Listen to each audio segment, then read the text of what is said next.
إن الحمد لله نحمده ونستعينه ونستغفره ونعوذ بالله من شرور أنفسنا ومن سيئات أعمالنا. من يهده الله فلا مضل له ومن يضلله فلا هادي له، وأشهد أن لا إله إلا الله وحده لا شريك له، وأشهد أن محمدا صلى الله عليه وسلم عبده ورسوله. يا أيها الذين آمنوا اتقوا الله حق تقاته ولا تموتن إلا يا أيها الناس اتقوا ربكم الذي خلقكم من نفس واحدة وخلق منها زوجها وبث منهما رجالا كثيرا ونساء، واتقوا الله الذي تساءلون به وكان عليكم رقيبا. آمنوا اتقوا الله وقولوا قولا سديدا يصلح لكم أعمالكم ويغفر لكم ذنوبكم، ومن يطع الله ورسوله فقد فاز فوزا عظيما. ألا إن أصدق الكلام كلام الله، وخير الهدي هدي محمد صلى الله عليه وسلم، وشر الأمور محدثاتها، وكل محدثة بدعة، وكل بدعة ضلالة، وكل ضلالة في النار. أما بعد، حياكم الله. En cette soirée du samedi 15 Rajab, samedi 15 Rajab 1434 de l'Hégire, correspondant au samedi 25 mai 2013. Allah Ta'ala, avec certains hadiths, Inch'Allah Ta'ala, et comme vous savez, c'est juste un rappel. Ce n'est pas un cours, c'est juste qu'on dit comme ça quelques hadiths, Inch'Allah Ta'ala, pour se rappeler. Donc on reprend un ou deux hadiths où on s'était arrêté, on continue Inch'Allah Ta'ala. D'après Abdullah ibn Umar radiyallahu ta'ala anhu, que le prophète sallallahu alayhi wa sallam a dit: Allah va faire entrer les gens du paradis dans le paradis et les gens du feu dans le feu. Puis on va dire, ici il a dit il va dire, mais le vrai on va dire aux gens du paradis, il n'y a pas de mort. Aux gens de l'enfer, il n'y a pas de mort. Chacun sera éternellement là où il est. Bukhari et Muslim, rapporté par Bukhari et Muslim. Donc Allah Ta'ala va faire entrer les gens du paradis dans le paradis et les gens du feu dans le feu. Puis on va dire, oh, il n'y a pas de mort. Aux gens de l'enfer, il n'y a pas de mort. Chacun sera éternellement là où il est. D'après Abu Hurayra radiyallahu ta'ala anhu, que le prophète sallallahu alayhi wa sallam dit: personne n'entre dans le paradis sans que la place qu'il aurait eue dans le feu s'il avait désobéi lui soit montrée. Ceci afin qu'il augmente en remerciement. Et personne n'entre dans le feu, en enfer, sans que la place qu'il aurait eue dans le paradis s'il avait obéi lui soit montrée, afin que ça soit une peine pour lui, rapporté par Bukhari. Je répète ce hadith: personne n'entre dans le paradis sans que la place qu'il aurait eue dans le feu s'il avait désobéi lui soit montrée. Et ceci pourquoi? Afin qu'il augmente en remerciement. La personne, quand on lui dit que tu es des gens du paradis, elle va sûrement sentir beaucoup de joie et remercier Allah subhanahu wa ta'ala pour cette grande ni'ma. Mais si on lui montrait aussi sa place de l'enfer s'il avait désobéi, ça va donc augmenter son remerciement. Il va remercier Allah subhanahu wa ta'ala deux fois. La première, qu'ils soient des gens du paradis. Et la deuxième, qu'ils ne soient pas des gens de l'enfer. Parce qu'on lui montre sa place dans l'enfer. Si on ne lui montre pas, il va rentrer directement au paradis. Peut-être qu'il va dire dans son cœur que j'étais du genre du paradis. Et il ne sait pas ce qu'il y a en enfer. Il ne sait pas, il n'a pas vu. Maintenant, on lui montre sa place en enfer. On lui dit: regarde où tu serais allé si tu n'avais pas obéi à Allah subhanahu wa ta'ala. Donc là, ça va quoi? Ça va l'aider à ce qu'il remercie Allah subhanahu wa ta'ala, il augmente son remerciement. Et la même chose pour le contraire. Il a dit: et personne n'entrera en enfer sans que la place qu'il aurait eue dans le paradis, s'il avait obéi, lui soit montrée. Pourquoi? Afin que ça soit une peine pour lui. Quand quelqu'un, on va le faire entrer en enfer, d'abord ça le grand malheur, ça un grand malheur d'être des gens de l'enfer et non du paradis. mais pour qu'il ressente encore, pour que ça soit plus grande que la rentrée en enfer, on va lui montrer aussi sa place du paradis s'il avait obéi à Allah subhanahu wa ta'ala. Pour que ça soit quoi? Pour que ça soit deux grandes peines, deux grands remords. Non, deux grands remords. Car si on le fait rentrer directement en enfer, non, peut-être qu'il va dire dans son cœur, je savais que j'étais des gens de l'enfer. Je n'ai fait que désobéissance sur désobéissance dans la vie d'ici-bas. Mais il sait pas ce que c'est le paradis. Il n'a aucune idée. Ça. Je répète d'abord le hadith. Le prophète sallallahu alayhi wa sallam a dit que personne n'entre dans le paradis sans que la place qu'il aurait eue dans le feu, s'il avait désobéi à Allah subhanahu wa ta'ala, lui soit montrée. Ceci afin qu'il augmente en remerciement. Et personne n'entre dans le feu sans que la place qu'il aurait eue dans le paradis, s'il avait obéi, lui soit montrée, afin que ça soit une peine pour lui. Une peine pour lui. Pour le remerciement, j'ai dit pourquoi. Le musulman, quand il va rentrer au paradis, sûrement qu'il va remercier Allah subhanahu wa ta'ala. Mais si on lui montre aussi,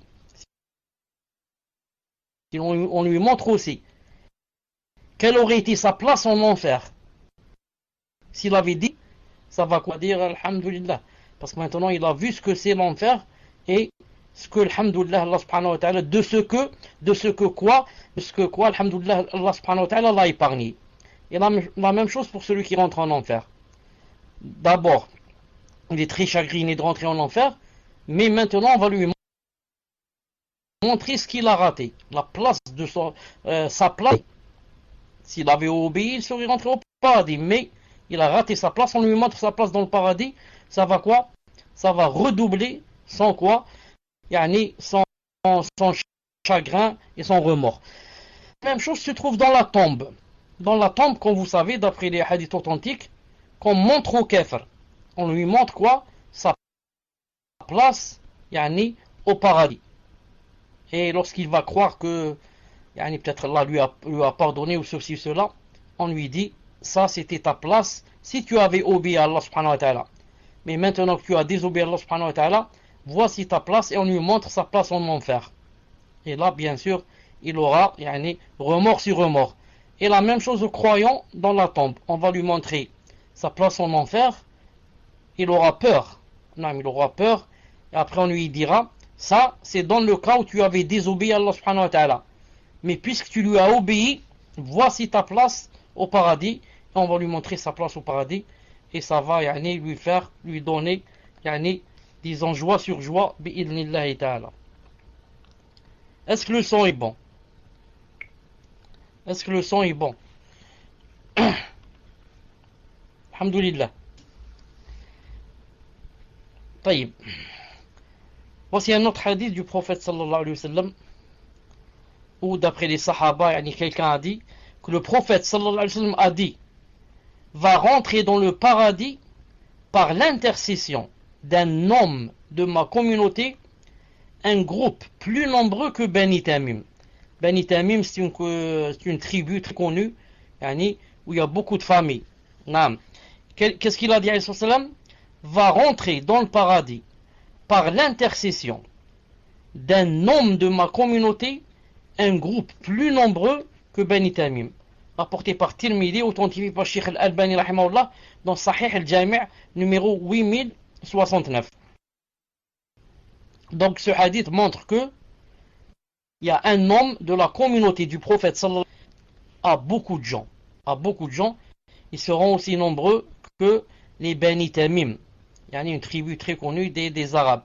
Al-Muhim, celui qui a cité ce hadith, il s'est arrêté ici, alors qu'il y a une suite dans le hadith. Je ne sais pas pourquoi il n'a pas cité. Al-Muhim, la suite du hadith, c'est quoi? Alors les gens ont demandé, lorsque le prophète sallallahu alayhi wa sallam s'est levé, ils ont demandé. D'abord, avant cela, ils ont dit au prophète sallallahu alayhi wa sallam, ils ont dit, tu as dit que un homme va intercéder. Ils ont dit, à part toi, il a dit, naam, à part moi.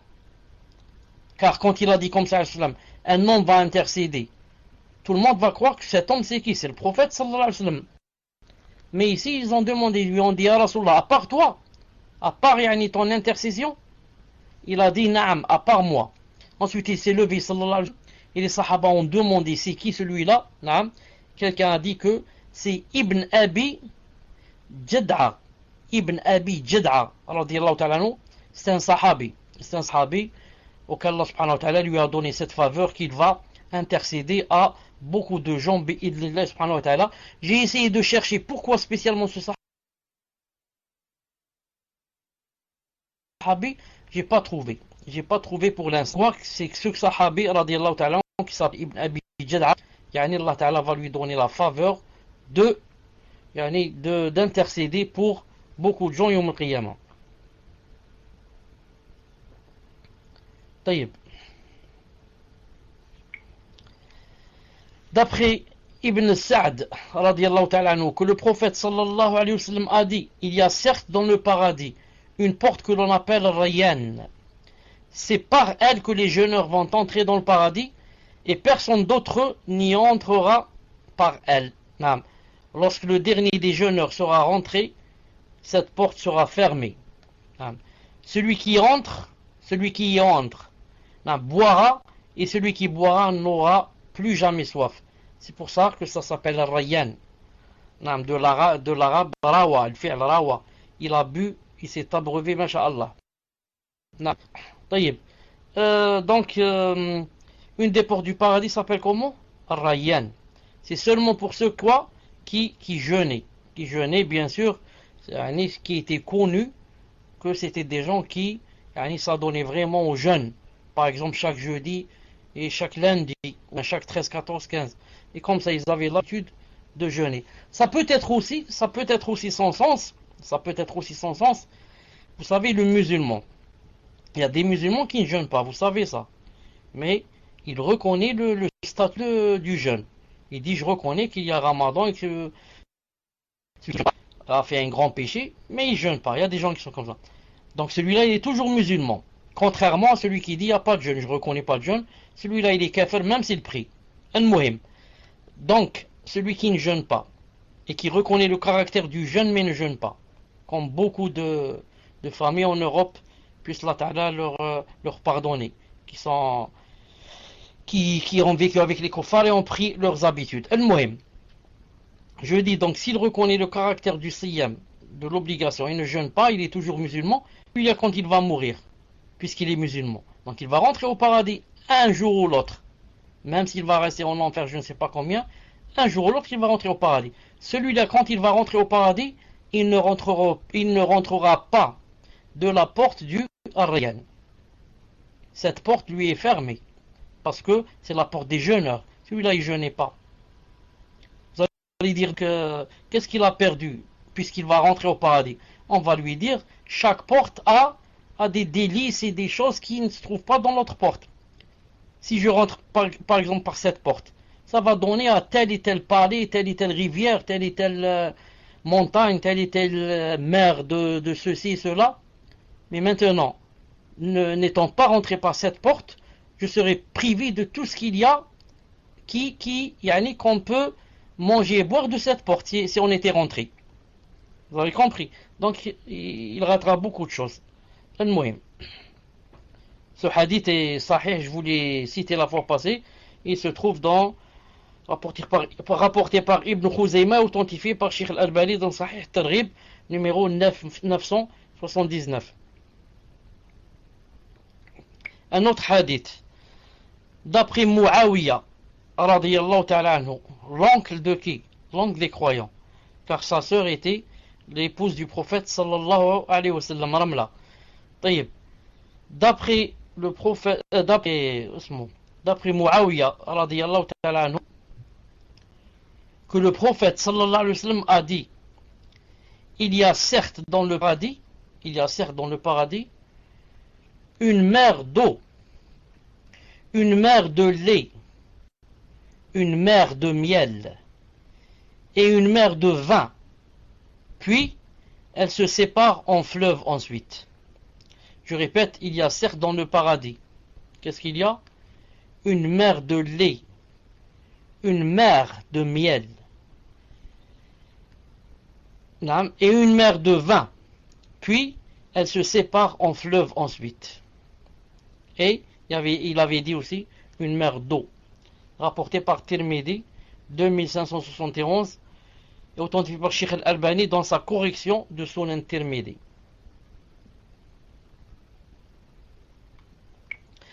D'après Abi Hurayra radiyallahu ta'ala anhu, que le prophète sallallahu alayhi wa sallam a dit, il a dit, d'après Abi Hurayra radiyallahu ta'ala anhu, le prophète sallallahu alayhi wa sallam est passé près de moi. C'est Abu Hurayra qui dit ceci. Il a dit, une fois le prophète sallallahu alayhi wa sallam est passé près de moi alors que je plante des arbres. Il m'a dit, ne vais-je pas t'informer d'une plantation qui est meilleure que cela? Ne vais-je pas t'informer d'une plantation qui est meilleure que cela, ce que tu fais? Il dit, Subhanallah, Alhamdulillah, La ilaha illallah, Allahu Akbar. Et pour chacune de ces paroles, il te sera planté un arbre au paradis. Allahu Akbar. Rapporté par Al-Hakim, authentifié par Sheikh Al-Albani dans Sahih Al-Jami' numéro 2613. Ne vais-je pas t'informer d'une plantation qui est meilleure que cela? Tu dis Subhanallah, Alhamdulillah, La ilaha illallah, Allahu Akbar. Et pour chacune de ces paroles, chacune, il te sera planté un arbre au paradis. Dans d'autres versions, un palmier. Tu dis Subhanallah, un arbre. Alhamdulillah, un arbre. La ilaha illallah, un arbre. Allahu Akbar, un arbre. Donc regardez combien d'arbres on loupe. Combien d'arbres par jour, par heure, par minute on loupe. On loupe. Subhanallah al-Azim. Naam. D'après le Miqdam ibn Shurayh, d'après son père, d'après son grand-père, qu'Allah l'agrée, il a dit, j'ai dit au prophète sallallahu alayhi wa sallam, ô messager d'Allah, informe-moi d'une chose qui me rendra le paradis obligatoire. Informe-moi d'une chose qui me rendra le paradis obligatoire. Le prophète sallallahu alayhi wa sallam a dit, ce qui rend le paradis obligatoire est offrir à manger, propager le salam et parler avec de bonnes paroles. Rapporté par Tabarani, authentifié par Sheikh Al-Albani 2690.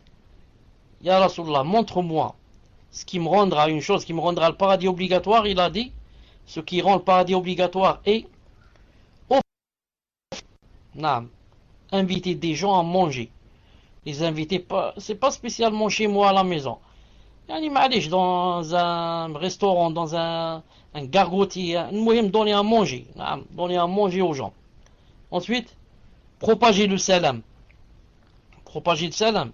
Ce n'est pas dire salam alaikum. Le propager, c'est le dire beaucoup. Beaucoup. À droite, à gauche. Chaque fois qu'il y a l'occasion, je dis salam alaikum. Il y a un hadith sahih qui dit que quand tu es avec quelqu'un, même s'il y a un arbre ou un bloc de pierre ou un rocher comme ça, vous sépare, il a dit, vous devez vous redire salam alaikum. Alors que vous n'êtes pas séparés, il y a juste un arbre qui vous a séparés, subhanallah. Ou bien une voiture, ou bien un homme qui est passé entre vous. Ensuite, vous allez vous rencontrer, ça, quelques secondes plus tard. Là, on dit salam alaikum, l'autre répondit alaikum salam rahmatullah. طيب.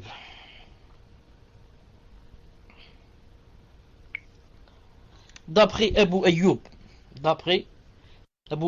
qu'Allah subhanahu wa ta'ala l'agrée, un bédouin a dit au prophète sallallahu alayhi wa sallam, ô messager d'Allah, certes j'aime les chevaux, y a-t-il des chevaux dans le paradis?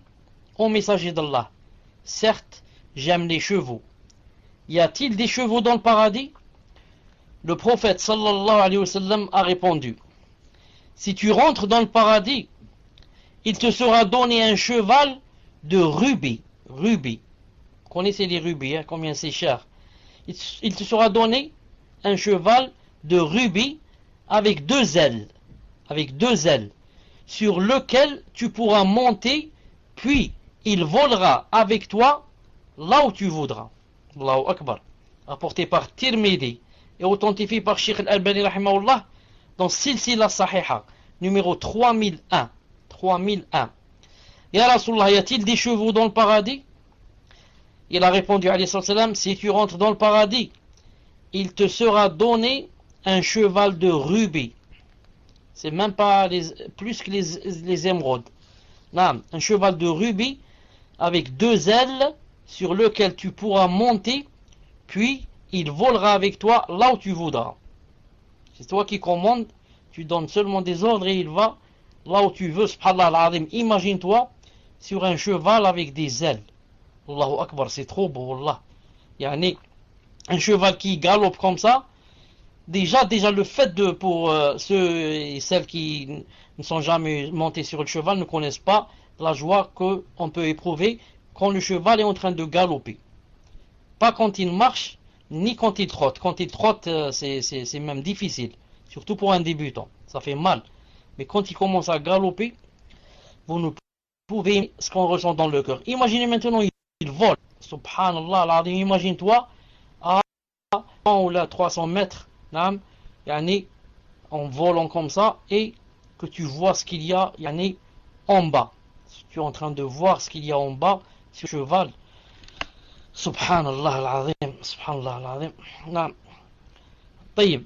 نسأل الله سبحانه لا يحرمنا هذا. Naam. Et puis rappelez-vous le verset qui dit que il y a tout le paradis et qui dit que tout ce que désire la personne elle l'aura. Tout ce que désire la personne elle l'aura. D'ailleurs ça me rappelle un hadith authentique, ça me rappelle authentique que Yom al-Qiyamah, un homme demandera à Allah subhanahu wa ta'ala de quoi?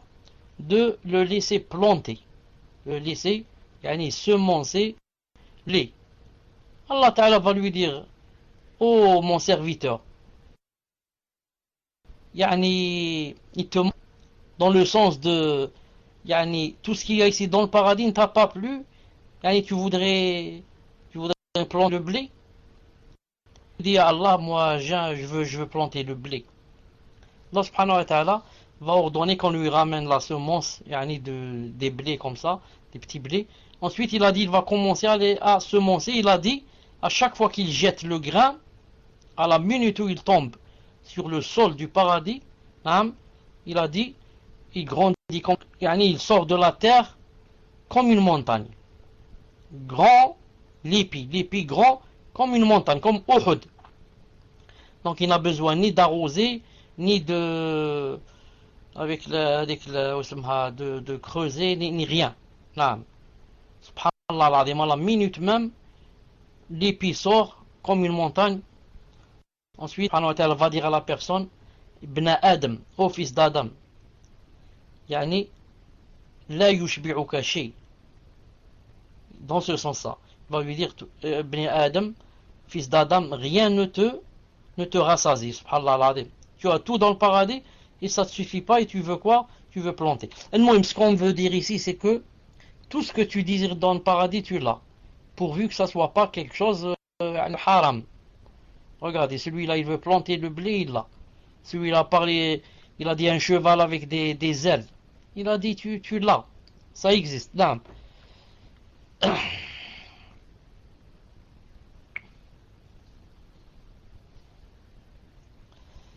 D'après Abu Dharr, radiyallahu ta'ala anhu, j'ai dit au messager d'Allah: apprends-moi un acte qui va me rapprocher du paradis et m'éloigner du feu.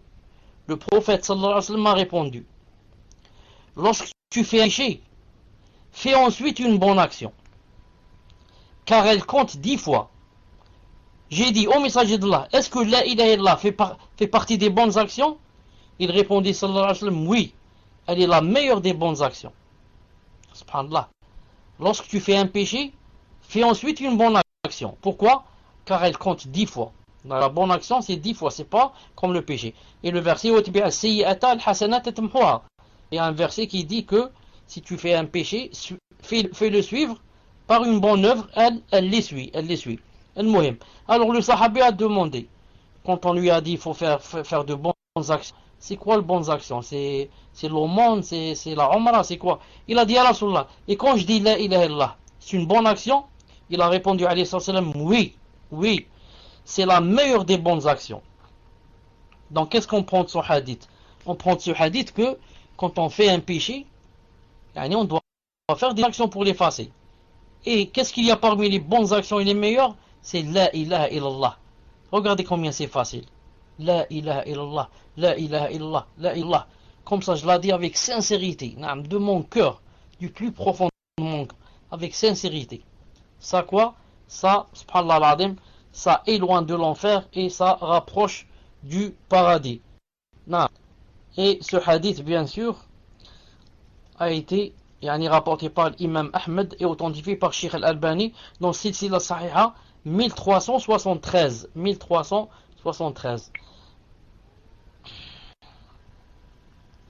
D'après Abdurrahman ibn Auf, qu'Allah subhanahu wa ta'ala l'agrée, le prophète alayhi salam a dit, il a dit, Abu Bakr, qu'Allah l'agrée, est dans le paradis. Omar, qu'Allah l'agrée, est dans le paradis. Uthman, qu'Allah l'agrée, est dans le paradis. Ali, qu'Allah l'agrée, est dans le paradis. Talha, qu'Allah l'agrée, est dans le paradis. Zubayr ibn al-Awwam, qu'Allah l'agrée, est dans le paradis. Abdurrahman ibn Auf, qu'Allah l'agrée, il est dans le paradis. Saad ibn Abi Waqqas, qu'Allah l'agrée, est dans le paradis.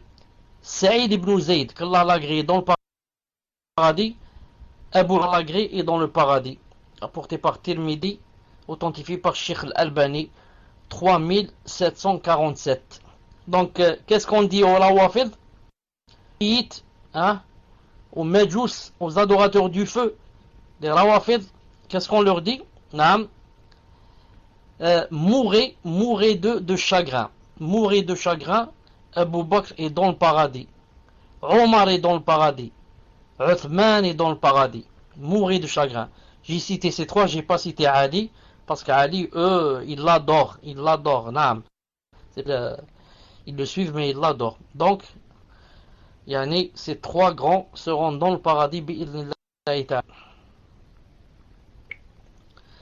D'après le Mughira ibn Shu'ba, que le prophète sallallahu alayhi wa sallam a dit, il a dit, certes, Moussa a demandé à son Seigneur, certes, Moussa alayhi salam, le prophète, Moussa alayhi salam, a demandé à son Seigneur, quel est celui qui a le plus bas degré des gens du paradis? Quel est celui qui a le plus bas degré des gens du paradis? Allah lui a répondu, c'est un homme qui va venir après que les gens du paradis soient rentrés dans le paradis. Et à qui on va dire? On va lui dire, rentre dans le paradis. Il va dire, Seigneur, comment? Alors que les gens sont dans leur demeure et ont pris ce qu'ils devaient prendre. Il lui sera dit, serais-tu satisfait de posséder ce que possède un roi dans la vie d'ici-bas? Donc on est en train de parler de qui?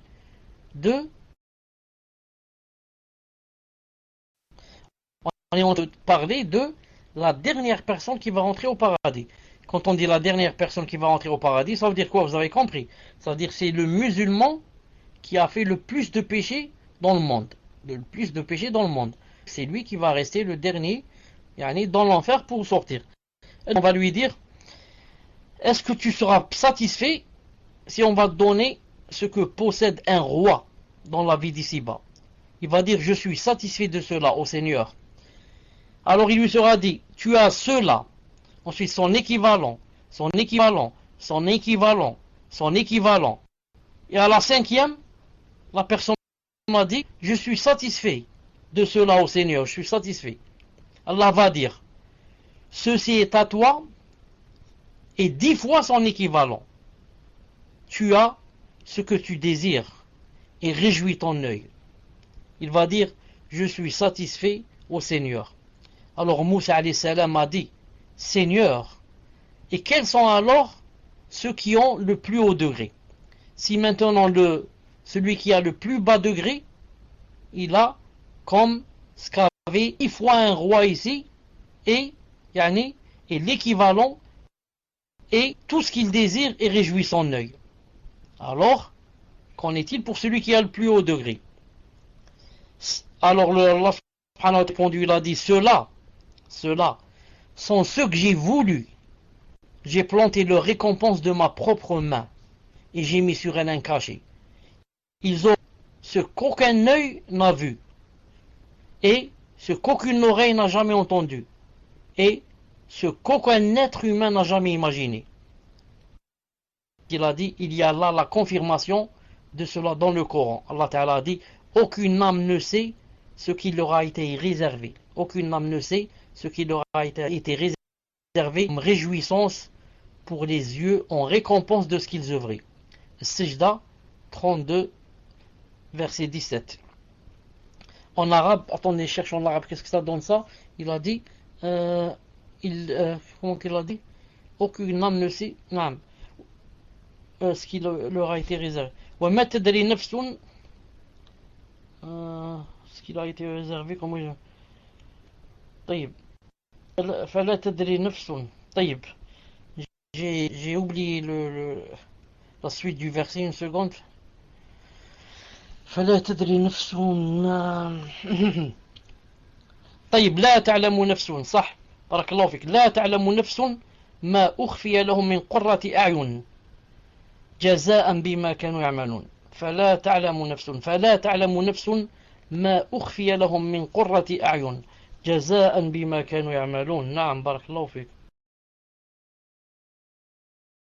D'après Abi Saïd radiyallahu ta'ala, Abi Saïd Khudri radiyallahu ta'ala anhu, que le prophète sallallahu alayhi wa sallam a dit 5 choses. Celui qui les fait dans une journée, Allah l'écrit parmi les gens du paradis. 5 choses. Celui qui les fait dans une journée. Il faut faire les 5 dans une journée.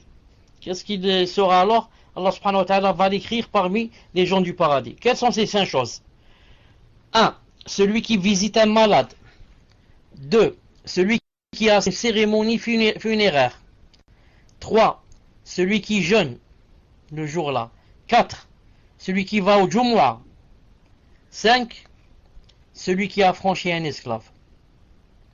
Donc il faudrait que ça coïncide avec le vendredi. Il faudrait que ça coïncide avec un vendredi, parce qu'il a dit celui qui assiste au Jumu'ah. Donc visite un malade. Naam. Assiste à une cérémonie funéraire. Jeûne et affranchit un esclave. Rapporté par Ibn Hibban, authentifié par Sheikh Al-Albani, numéro 686 dans Sahih Targhib. D'après Ibn Abbas radiyallahu ta'ala anhu, que le prophète sallallahu alayhi wa sallam a tracé 4 traits sur le sol. Il a tracé 4 traits sur le sol. Puis il a dit, c'est quoi ces 4 traits? Puis il a dit, savez-vous ce que c'est? Savez-vous ce que c'est ces 4 traits? Les compagnons ils ont répondu, Allah et son messager sont plus savants. Ça veut dire on n'a pas de science, on ne sait pas ce que c'est. Alors le prophète a répondu, il a dit, les meilleures femmes du paradis sont, c'est-à-dire les 4 traits, les meilleures femmes du paradis sont, la première, Khadija bint Khuwaylid, la première épouse du prophète sallallahu alayhi wa sallam. Il l'avait épousée alors qu'il avait quel âge? 25 ans. Et elle combien? 40 ou plus. Et c'était la première fois qu'il se mariait. Quand quelqu'un se marie la première fois, il voudrait que sa femme ne soit pas plus âgée que lui, en général. Et elle était déjà mariée et divorcée. Et 2 fois. Une fois son mari mort, une fois divorcée. Donc c'était son 3e époux. Donc pour ceux qui disent que le prophète sallallahu alayhi wa sallam aimait les femmes, etc., et courait derrière les femmes, etc. Tout ça donc, c'est un démenti pour eux. Là. Khadija bint Khuwaylid. La deuxième, Fatima bint Muhammad, Fatima sa fille. La troisième, Maryam bint Imran, Marie, fils de Imran. La quatrième, Asia bint Muzahim, la femme du pharaon. Asia bint Muzahim, la femme du pharaon, parmi les 4 meilleures femmes du paradis. Subhanallah, Allahu Akbar. Rapporté par Ahmed, authentifié par Cheikh Al-Albani dans Silsila Sahiha 1508. D'après Bouraïda, qu'Allah subhanahu wa ta'ala l'agrée, que le prophète alayhi salam a dit, les juges sont en nombre de 3, 2 dans le paradis et 2 en enfer. Donc les juges, combien qu'il y a en général, il y a seulement 3 juges, 3 sortes de juges. 2 iront en enfer, un seul des 3 juges ira au paradis. Quel est celui qui va aller au paradis? C'est l'homme qui quoi? Qui a connu et a jugé avec. Celui qui a connu le haqq, la vérité, et a jugé avec, celui-là ira au paradis. Et les deux autres juges qui iront en enfer, c'est qui? Celui qui n'a pas connu la vérité, donc a jugé avec ses passions. Il ira en enfer. Et le troisième, c'est qui? Celui qui a connu la vérité et n'a pas jugé avec. Il ira en enfer. Donc pour aller au paradis, il faut quoi? Avoir connu la vérité et avoir jugé avec. Et ceux qui vont aller en enfer, les 2 juges, ou bien il n'a pas connu la vérité, donc a jugé avec ses passions et sa philosophie, ou bien a connu la vérité et l'a laissé de côté et a jugé avec autre chose. A jugé avec autre chose. Celui-là ira en enfer. Rapporté par Abu Daoud et authentifié par Al-Albani rahimahullah dans sa correction de Sunan Abi Daoud 3573. D'après Abu Umama radiyallahu ta'ala anhu, que le prophète a dit, je garantis une maison à la périphérie du paradis. Je garantis une maison aux abords du paradis. Pour qui? Pour celui qui délaisse la polémique, même s'il a raison. En islam, c'est pas bien de les polémiquer, faire des divergences. Non, je me tais, j'aime pas les polémiques. Si, même j'ai raison, je me tais. Il a dit, quiconque laisse la polémique alors qu'il a raison, je lui garantis une maison dans la périphérie du paradis. Ensuite, il a dit, sallallahu alayhi wa sallam, je garantis une maison, cette fois, au milieu du paradis. Pas dans les abords, au milieu du paradis. Pour qui? Pour celui qui délaisse le mensonge, même s'il plaisante. Il délaisse le mensonge, même s'il plaisante. Ça rentre quoi à l'intérieur? Des blagues, etc. Enfin, je suis en train de plaisanter, il ment. Je suis en train de plaisanter. Je viens de rencontrer X et il te passe salam. Ah bon? Où est-ce que tu l'as vu? Je plaisante. J'étais en train de plaisanter. Tout ça, il a dit, celui qui délaisse le mensonge. Lorsqu'il plaisante, même s'il plaisante, il a dit, je lui garantis une maison. Je lui garantis une maison au milieu du paradis. Au milieu du paradis. Ensuite, il a dit, sallallahu alayhi wa sallam, et je garantis une maison en haut du paradis. Dans le haut, vous savez, dans le paradis, plus on monte, plus c'est mieux. Il a dit, dans le paradis. À qui? Il a dit, à celui qui améliore son comportement. À celui qui améliore son comportement. Alhamdulillah, vous avez remarqué que la plupart de ceux qui rentrent en islam et commencent à appliquer avec sincérité que quoi? Allahu Akbar, alhamdulillah, on voit, tout le monde remarque qu'il y a quoi? Qu'il y a vraiment un changement dans le comportement. Et malheureusement, il y a des gens qui, ça fait 20 ans ou 30 ans qu'ils ont commencé la prière, mais aucun changement. Ceux-là, disons, ils ne sont pas rentrés en islam ou bien n'ont pas commencé à appliquer par conviction. C'est par imitation, par mode. Ou alors, il a vu ses parents comme ça, il essaie d'imiter ses parents. Mais toute personne qui a été subhanallah, a fait la tauba, ou bien a embrassé l'islam, si elle était déjà mécréante, subhanallah al-azim, quand elle commence à appliquer, vous remarquez que son comportement, et sa mentalité aussi bien sûr, a viré à 180 degrés. Elle était tout à fait à gauche, elle était tout à droite. Subhanallah al-azim. Même les gens s'étonnent.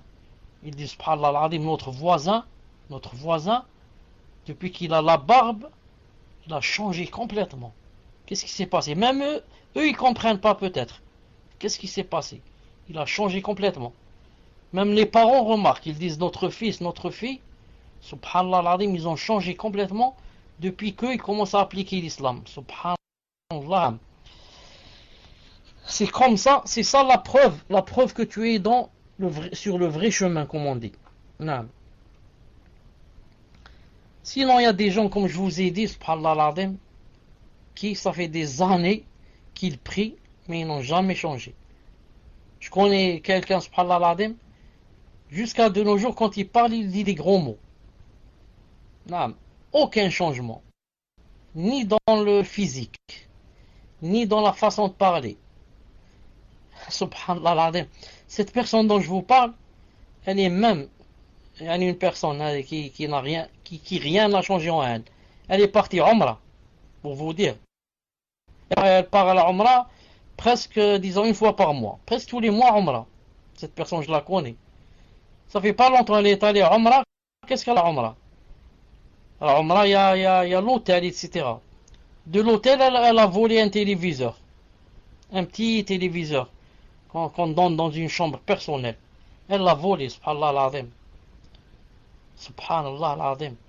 Donc, à quoi ça lui sert d'aller à Umrah? Vaut mieux qu'elle n'aille pas pour ne pas faire le haram. Subhanallah, un vol à la Umrah, c'est pas comme un vol chez nous. Donc, c'est pour dire que il y a des gens, ils n'ont été influencés. Ça se voit qu'ils sont pas sur le vrai chemin. Non. Ça, que leur tauba n'est pas tauba nasuh, comme on dit. المهم.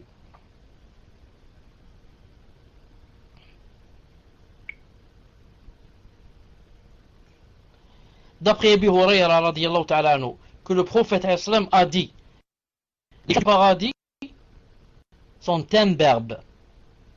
Écoutez, les gens du paradis sont imberbes, ils n'ont pas de barbe. Les hommes, bien sûr. Beaux, blancs, blancs de peau, hein?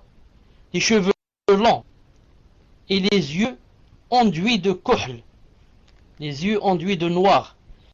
Ils ont 3 ans ou 30. Ici, il a dit 30. Ils sont à l'image de Adam, 60 coudées, 30 mètres de taille. Naam. Donc, imberbe, beau, blanc, cheveux longs et les yeux enduits de noir. 33 ans et 30 mètres de taille. Authentifié par Cheikh Al-Albani, Ahmed, authentifié par Cheikh Al-Albani, Sahih Targhib, 3700.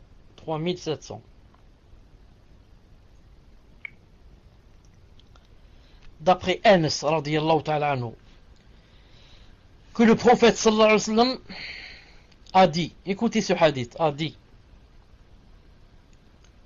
il a dit, on fera venir, Yawm al-Qiyamah, jour de la résurrection, on fera venir des gens du paradis qui a eu le plus d'épreuves dans la vie d'ici-bas. Et on va lui dire, plongez-le une fois dans le paradis. Alors il y sera plongé. Puis Allah Ta'ala va dire, ô fils d'Adam, as-tu vu dans le passé une quelconque difficulté ou bien une chose que tu détestes? Alors il va dire, non, par ta puissance, je jure par ta puissance, je n'ai jamais vu une chose que j'ai détestée. Donc ça c'est qui? Ça, c'est la personne du paradis qui va rentrer au paradis et qui était dans ce bas monde, la plus misérable. Donc, quand on va le goûter une fois dans le paradis, il va dire, je n'ai jamais vu de difficulté dans ma vie. Tellement, ça tout oublié, tellement ça lui fait tout oublier. Ensuite, on va venir celui des gens de l'enfer, la personne de l'enfer qui a eu le plus de bienfaits dans la vie d'ici-bas. On va faire venir de l'enfer qui, quand elle était dans ce bas monde, elle avait le plus de quoi? De bienfaits, le plus de délices, le plus de plaisir, le plus d'argent, le plus de ceci, rien ne lui manquait. Non. Et disons comme un prince qui vivait comme un prince ou un roi, rien ne lui manquait, il avait tout, etc. Puis Allah Ta'ala, on va ordonner qu'on la plonge une fois dans quoi? Dans le paradis. Taïb. Plonger dans l'enfer. On va le plonger une fois dans l'enfer. Ensuite on va lui dire: ô fils d'Adam, as-tu vu dans le passé un quelconque bien ou bien une chose qui a réjoui ton œil, alors qu'il a vécu seulement dans les plaisirs? Mais on va lui dire maintenant qu'on t'a plongé une fois dans l'enfer, est-ce que tu te rappelles avoir passé un quelconque bien ou bien qui a réjoui ton œil? Il va dire: non, par ta puissance, ya Allah, par ta puissance, je n'ai jamais vu aucun bien ni une chose qui a réjoui mon œil. Par Al-Bani, Silsila Sahiha 1167. Donc regardez, tous les plaisirs qu'il a eu dans ce bas monde, mais le fait qu'il soit trompé seulement une seconde en enfer va tout lui faire oublier. Tout lui faire oublier. Qu'il était roi, qu'il était prince, qu'il était le milliardaire, qu'il était ceci, cela. Ça ne vaut rien quand on l'a plongé seulement quelques secondes dans vice versa. Pour celui des musulmans qui a vécu ici dans la grande misère, tout ça il va l'oublier juste si on le plonge une seconde dans le paradis. Il va tout oublier.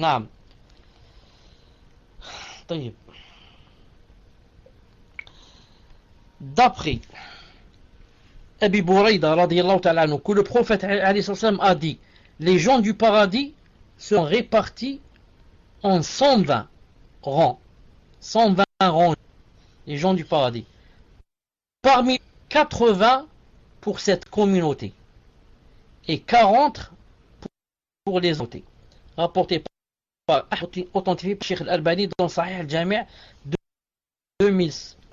Donc les gens du paradis seront combien? 120. Et parmi ces 120 rangs, 80 rangs pour la communauté du prophète sallallahu alayhi wa sallam. 80 rangs pour cette communauté. Et 40 pour tous les autres, toutes les autres communautés, leurs prophètes. Non.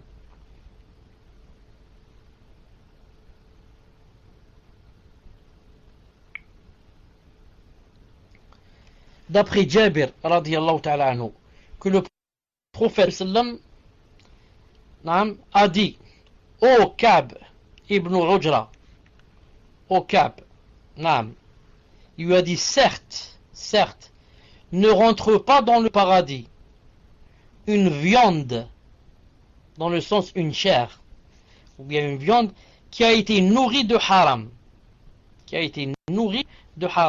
rapporté par Ibn Hibban, authentifié par Cheikh Al-Albani dans Sahih Targhib 1728.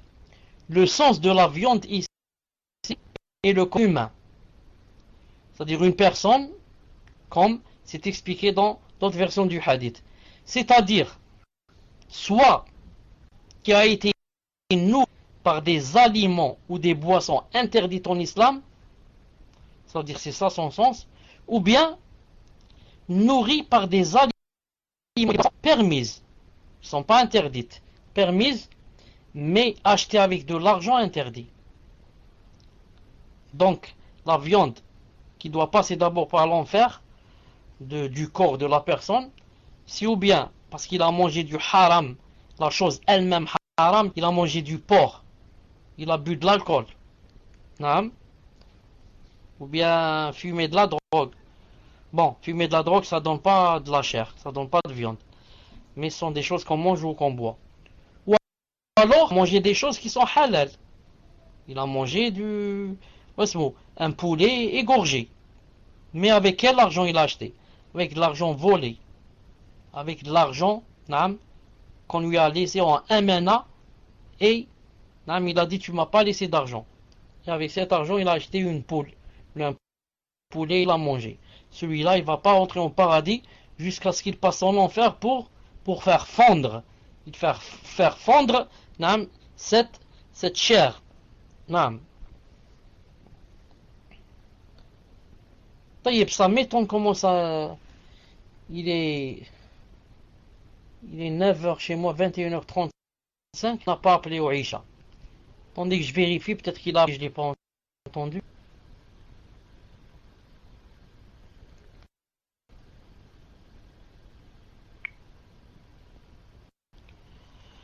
Dans 3 minutes. D'accord. Alhamdulillah. Donc on va s'arrêter ici, Inch'Allah Ta'ala. Dans le prochain cours, si vous voulez. Au lieu de parler du paradis, on parlera de l'enfer. Si vous voulez. Je dis subhanak Allahumma bihamdik. Ashhadu an la ilaha illa ant. Astaghfiruka wa atubu ilayk. Quelques minutes pour la salat al-Isha. Est-ce que vous avez quelque chose, Allah? Fadal. Déjà j'entends l'appel de salat al-Isha. On va se rencontrer Inch'Allah Ta'ala dans 20 minutes, une demi-heure. Salam alaikum wa rahmatullahi wa barakatuh. Question sur le cours d'une sœur qui demande: Assalamu alaikum wa rahmatullah, Cheikh. Conformément au hadith, nous devons délaisser la polémique même si nous avons raison. J'aimerais cependant savoir si cela s'applique dans tous les cas. Autrement dit, existe-t-il des exceptions ou au contraire, il est préférable de parler? Barakallahu fikum wa jazakumullahu khayran. Wa alaykum salam wa rahmatullahi wa barakatuh. Quand c'est pour montrer et prouver à quelqu'un, par exemple, qu'il est dans la faute, et que voici le haqq avec ses dalils, au contraire, il faut parler. Il faut parler si quelqu'un a les moyens et, disons, le niveau pour parler. Mais là, ici, la polémique, c'est dans le sens où c'est dans la dunya. C'est dans la dunya et ça ne mène à rien. Mais si, par exemple, comme je vous ai dit, c'est dans le din, ou bien je suis accusé d'une chose que je n'ai pas faite, je parle. Youssef alayhi salam, il a dit Hiya rawadatni an nafsi. C'est elle qui m'a, disons, qui a insisté sur moi et qui m'a proposé, etc. C'est pas moi. Il faut parler quand c'est pour montrer la vérité. Mais c'est quand c'est des choses futiles, des politiques pour des polémiques, pour des choses futiles de dunya qui ne mènent à rien, ils vont mieux se taire, Inch'Allah Ta'ala, et on a des hasanat. Tfaddal. Subhanallah, le son a coupé chez moi. Je ne sais pas si ça a coupé aussi chez vous. Moi, j'ai rien entendu de la réponse. Al-Mohim. Cheikh, votre PV s'est refermé. Alhamdulillah, il s'est réouvert. Donc, on passe à la question suivante. Question d'ordre général d'une sœur qui dit Assalamu alaikum wa rahmatullahi wa barakatuh. Donc, elle dit: avant toute chose, je tiens à m'excuser pour la longueur de ma question, mais je pense que je ne dois pas négliger certaines précisions afin que ma question soit bien comprise. Mon père n'est pas mon wali car il ne prie pas. De plus, quand je suis né, il n'était pas marié avec ma mère. Quant à moi, je suis rentré dans la religion en étant enfant, walillahi alhamd, bien que mes parents étaient loin du din. Depuis bientôt 1 an, un frère salafi d'apparence pieuse m'a proposé le mariage, sans jamais avoir de contact direct avec moi. Pour ma part, j'ai accepté, mais depuis le début, ma famille qui n'est pas dans le din est contre moi et a une mauvaise image de lui, car il a l'apparence de la sunna. Ma mère est allée jusqu'à me dire que si on continuait à vouloir se marier, alors elle irait elle-même voir le frère, pour lui dire de se chercher une autre femme, et que mon père ira chez lui pour faire des problèmes. Ma question est la suivante. Pensez-vous que je dois considérer ces épreuves comme un signe venant d'Allah pour nous mettre en garde contre ce mariage, sachant que je n'ai rien à reprocher à ce frère au niveau religieux, et que le mariage pourrait être un soulagement dans ma situation, Wallahu a'lam. Et peut-on faire l'aqd shar'i sans que ma famille ne le sache, pour que je puisse le présenter à ma mère et qu'elle change d'avis sur lui? Je m'excuse encore pour la longueur de ma question et j'espère avoir été assez clair et précise dans mes propos. Barakallahu fikum. Wa alaykum salam wa rahmatullahi wa barakatuh.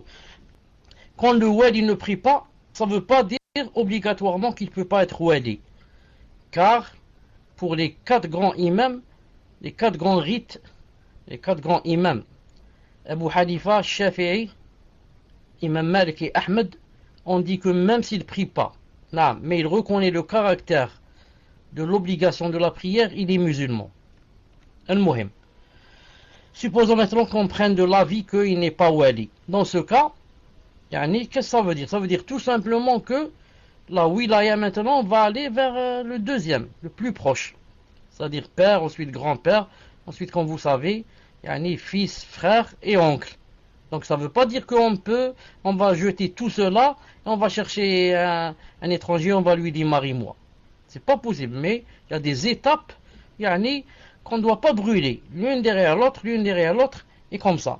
Maintenant, quand quelqu'un se présente, il remplit toutes les conditions, et que le père ne veut pas marier, ça veut dire tout simplement que la wilaya s'enlève de lui et la wilaya va vers l'autre, le plus proche, et ainsi. Il faut juste savoir qu'il y a des étapes à ne pas brûler, bi'idhnillah subhanahu wa ta'ala, et que ensuite les gens choisissent, ou bien ils enlèvent la wilaya et la donnent au plus proche comme j'ai dit, ou bien la personne, comment on dit, ou bien qu'elle patiente pour ne pas perdre ses parents, jusqu'à ce que Allah subhanahu wa ta'ala lui fasse une solution en essayant, et bien sûr, de les convaincre et d'apporter des gens pour les convaincre, bi'idhnillahi ta'ala.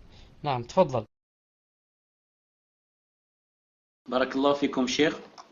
Question suivante d'une sœur sur le cours qui dit: j'ai compris quand vous avez expliqué que le croyant qui sera trempé une fois au paradis, il oubliera toutes ses épreuves passées sur terre. Mais je n'ai pas compris comment le non-croyant qui vivait dans l'aisance oubliera tout en une seconde lorsqu'il sera plongé en enfer. Pouvez-vous m'expliquer rapidement? Barakallahu fikum pour votre réponse et vos cours. J'aime bien vos cours, qu'Allah vous récompense, cher. Taïb, alaykoum salam. J'ai pas encore bien compris la question. Je vais la lire, Inch'Allah ta'ala. Mais je veux juste demander une chose aux admins. Est-ce que vous, quand vous entendez Abu Zakaria parler, est-ce que vous entendez tous les mots ou il y a des mots qui sautent? J'attends votre réponse, Inch'Allah ta'ala. Si c'est tous les mots, vous écrivez un. Si ça saute, vous écrivez tous les mots. Donc c'est chez moi. Taïb, donc c'est chez moi. Je relis.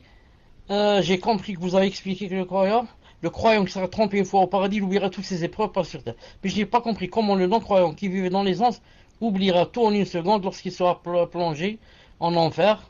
Pouvez-vous m'expliquer? J'explique, Inch'Allah ta'ala. Donc, quant au croyant, alhamdoulilah, on le plonge une seconde dans le paradis, khlas, il va tout oublier, tellement c'est beau, tellement ceci, tellement cela. Quant au mécréant, quand on va le plonger juste une seconde en enfer, tellement c'est difficile, tellement c'est chaud, tellement c'est douloureux, que tout ce qu'il a vécu ici, je sais pas, des 10 20 ans là, dans le plaisir et dans les délices, il va l'oublier. Tellement quoi? Tellement c'est grave ce qu'il voit maintenant, tellement c'est difficile, tellement c'est choquant, tellement c'est malheureux, tellement c'est chagrinant, tellement c'est... Vous avez compris? Voilà la réponse, elle est très simple. Naam. Ça t'efface tout.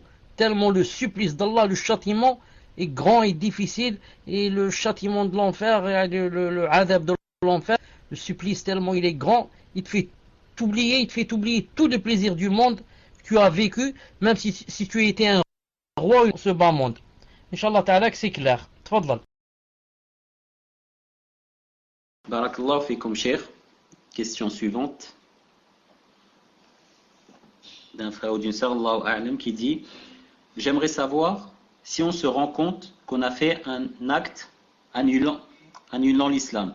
Quel est notre statut? J'essaye d'appliquer un maximum, j'essaye de faire de mon mieux, mais des fois il y a des choses qui sont plus fortes que moi. Dans mon cœur, par exemple, le fait, par rapport à la polygamie, je reconnais qu'Allah l'a autorisé, que c'est un bien, mais mes sentiments par moments sont plus forts. Et la semaine dernière, vous avez lu un hadith qui disait que les hommes au paradis auront 2 femmes minimum. Ça m'a fait de la tristesse dans mon cœur, alors que je sais qu'on n'aura plus de jalousie. Cela me fait peur, car il y a un annulant de l'islam qui dit: celui qui déteste une chose venue du messager d'Allah est un mécréant. Et même s'il la met en pratique, je ne pratique pas la polygamie. Malgré ça, je fais dua pour qu'Allah fasse que j'aime tout ce qu'il aime et déteste tout ce qu'il déteste. Barakallahu fik, Cheikh, pour votre réponse. Qu'Allah vous préserve. Wa alaykoum salam wa rahmatullahi wa barakatuh. Apparemment, c'est une sœur qui a dit ça. Je lui dis pour la rassurer, Inch'Allah Ta'ala, qu'elle n'est pas en train de faire des annulations de l'islam. Non. Le fait de ne pas accepter que son mari soit polygame n'est pas une annulation de l'islam. Sinon, comment les savants, ou certains savants disons, comme Cheikh Ibn Uthaymin, comment permettre qu'on fasse de cela une condition dans l'acte de mariage. Comment il dit dans l'acte de mariage, c'est permis à la fille, j'accepte le mariage avec toi à condition que tu ne te remaries pas. Donc, elle a dit j'accepte le mariage avec toi en faisant une annulation de l'islam, ou un annulateur, ou quelque chose comme ça. C'est pas possible. Non. Donc il faut bien faire la différence entre détester que X ou Y fasse cette chose et détester la chose elle-même. Quand on déteste la chose elle-même, ça devient une chose qui annule l'islam. Je viens de détester quelque chose qui vient d'Allah. Mais quand je déteste que mon mari ou X ou Y fasse cette chose, ça ne rentre pas dans l'annulation de l'islam. Regardez dans le Coran, Allah subhanahu wa ta'ala a dit, le verset Kutiba alaykumul qital wa huwa kurhun lakum. C'est-à-dire en français,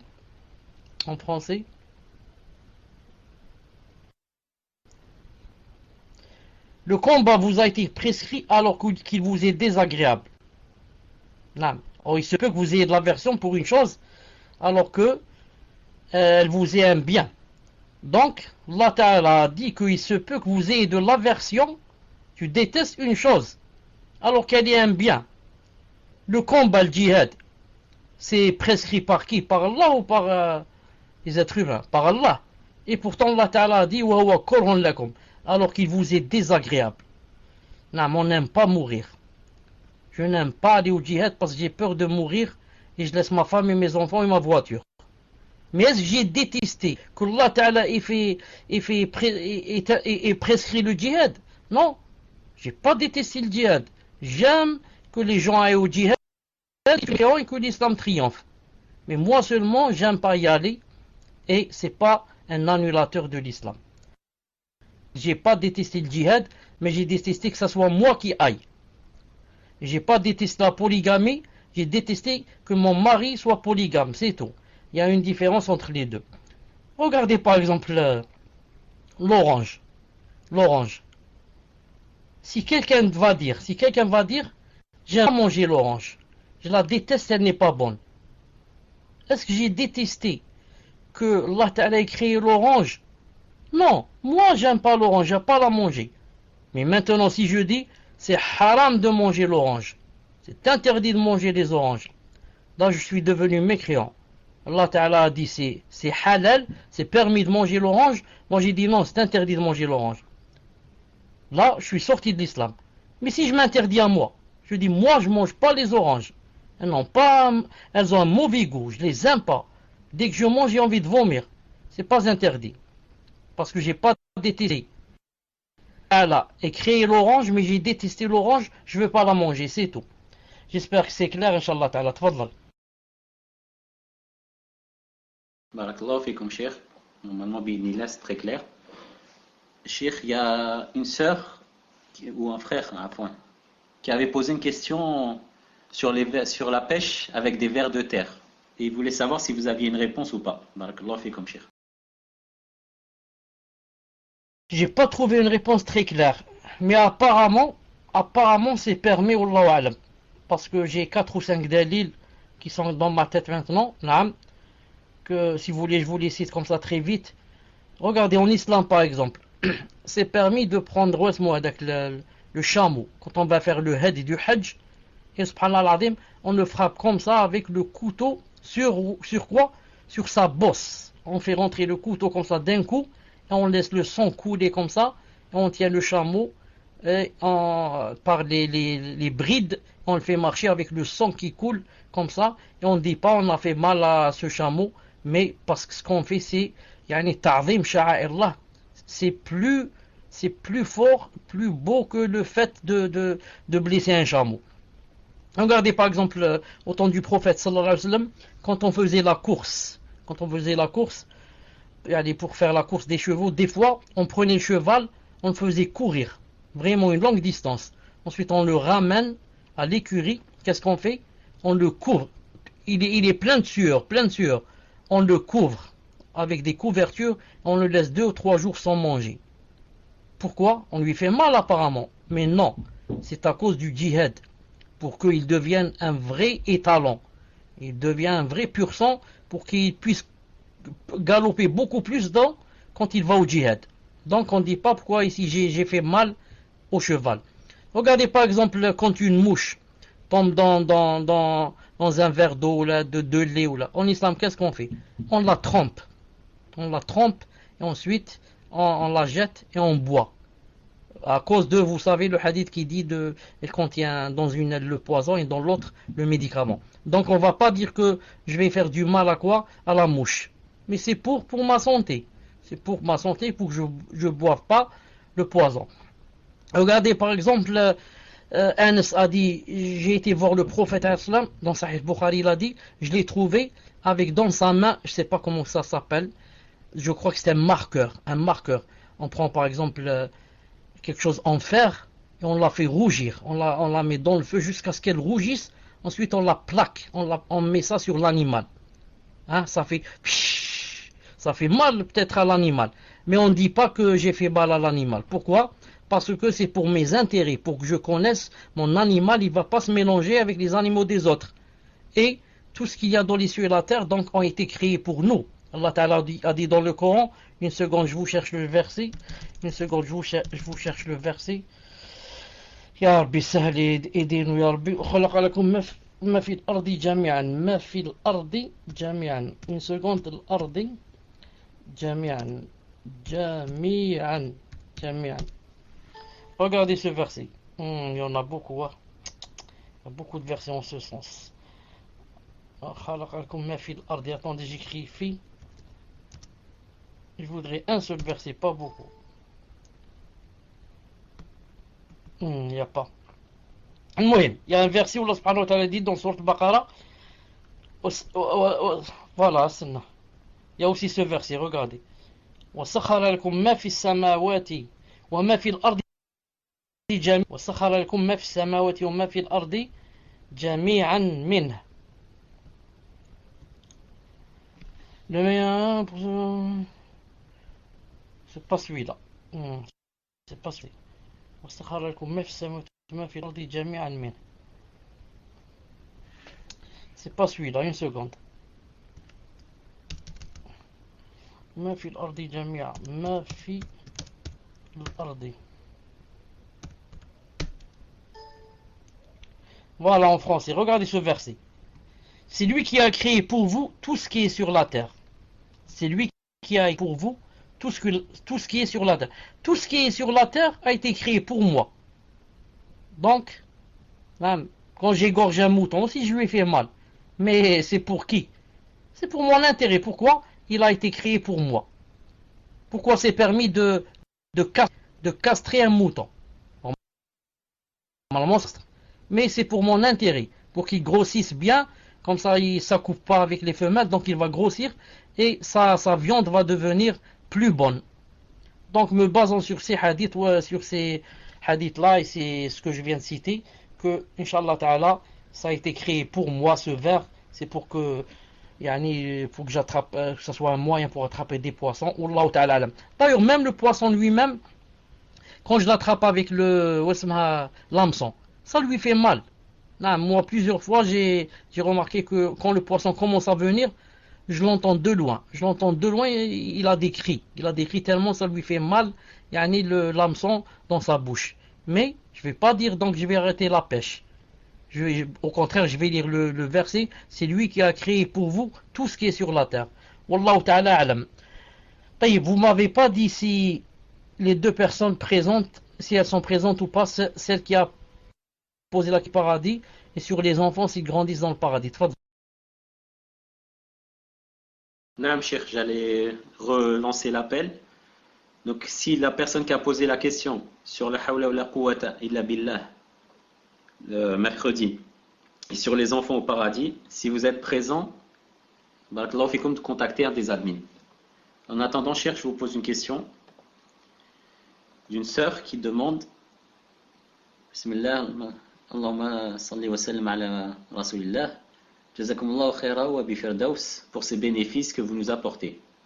Cheikh, je voudrais savoir concernant les hadiths du paradis, qu'Allah nous l'accorde, amin. J'ai entendu une fois que nous, femmes de dunya, seront plus belles que les houris es-sahih. Qu'Allah Ta'ala nous invitera chaque vendredi. Deuxième question. Allah Ta'ala nous invitera chaque vendredi et nous récitera la sourate Taha. Ma source est une série nommée Allahu A'lam, très connue. Il y a quelque chose à savoir sur cette série qui parle de A à Z, de ce qui se passe après la mort et qui ne prend que des hadiths pour source, notamment ce que vous avez cité ce soir. Barakallahu fikum wa hafidakumullah, Cheikh. Wa alaykum salam wa rahmatullahi wa barakatuh. Il y a deux questions. La deuxième, elle a dit que Allah Ta'ala invite les femmes, ou je ne sais pas si elle parlait des femmes ou des gens en général. Elle a dit que Allah Ta'ala nous invite. Je pense qu'elle parlait des femmes, ou disons des gens en général, chaque vendredi, et il nous récitera la sourate Taha. Ça, ce n'est pas vrai. Ça, ce n'est pas vrai. Non. Par contre, il y a un marché auquel iront les gens le vendredi, comme j'ai cité la fois passée. Je crois que ce sont les hommes, parce qu'il a dit quand ils reviendront, ils trouveront leurs femmes plus belles. Et la première partie de la question qui dit, est-ce qu'il y a un hadith qui dit que les femmes de ce bas monde seront plus belles que du paradis? Ça c'est vrai. Ça c'est vrai. Il y a un hadith sahih, naam, que la femme de cette dunya sera plus belle que la femme du paradis. Naam. Sinon, personne n'aura envie de sa femme là-bas. Il va dire, moi j'ai la femme du paradis, qu'est-ce que je vais faire avec ma femme? Celle de cette dunya, vous, c'est-à-dire vous avez prié, vous avez jeûné, vous avez prié la nuit, vous avez peut-être jeûné les lundis, les jeudis, vous avez fait l'aumône, vous avez prescrit le bien, proscrit le mal, fait la piété familiale, toutes ces choses-là ne les ont pas faites les houris du paradis. Donc Allah Ta'ala est équitable. Il va vous donner ce qu'il ne donne pas aux autres, naam, pour ce que vous avez fait en plus. Wallahu Ta'ala a'lam. Tfaddal.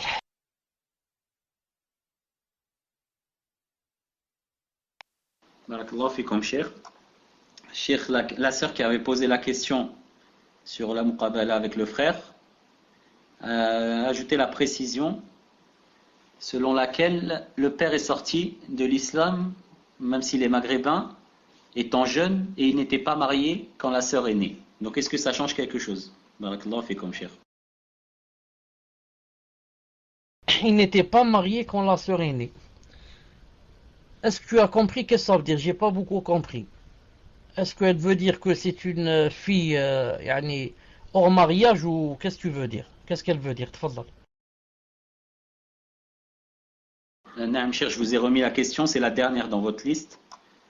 Et elle veut savoir si ça change quelque chose dans votre réponse, ou si vous avez une réponse plus précise à apporter sur son cas, sachant que les parents n'étaient pas mariés quand ils ont eu la fille. Wallahu a'lam. Mais après, ils se sont mariés ou pas? Supposons qu'ils se soient mariés après.